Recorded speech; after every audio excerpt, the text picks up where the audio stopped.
Post menopausal bleeding की एक planned treatment क्या होती है? पोस्ट मेनोपॉज़ल ब्लीडिंग का मतलब है कि कुदरती तौर पे जब किसी खातून की माहवारी का निज़ाम ख़त्म हो जाए, उसके बाद फिर उसको कभी भी ब्लीडिंग हो तो उसकी असेसमेंट इवैल्यूएशन करना बहुत ही ज़रूरी है। पहले तो अल्ट्रासाउंड किया जाता है जिसमें यूट्रस को देखा जाता है, ओवरीज़ को देखा जाता है, यूट्रस की लाइनिंग यानी कि एंडोमेट्रियल थिकनेस को देखा जाता है।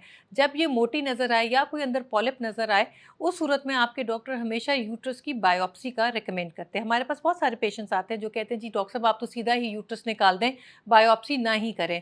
तो ये चीज़ को एम्फसाइज़ करना बहुत ज़रूरी है कि बायोप्सी करना बहुत ज़रूरी है, क्योंकि बेशतर केसेज़ में तो कोई इतनी परेशानी की बात नहीं होती, B9 चीज़ें होती हैं जिसको फिर मेडिकली ट्रीट किया जा सकता है। उसके लिए ज़रूरी नहीं कि आपको यूट्रस निकालना पड़े। पर अगर इत्तेफ़ाक से वहाँ कोई कैंसर के ज़र्रे नज़र आ जाएँ तो उस वक़्त आपकी स्टेजिंग होना बहुत ज़रूरी है, जो कि सीटी और एमआरआई से कराई जाती है।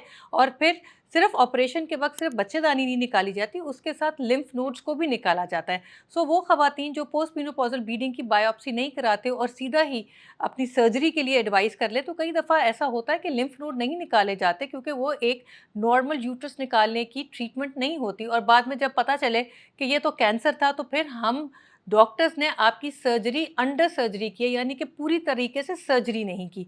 इसलिए अगर किसी को पोस्ट मेनोपॉज़ल ब्लीडिंग है तो उनकी बायोप्सी होना लाज़मी है, उसके बाद ही फैसला होगा कि आपको यूट्रस निकालने की सर्जरी की ज़रूरत है भी या नहीं।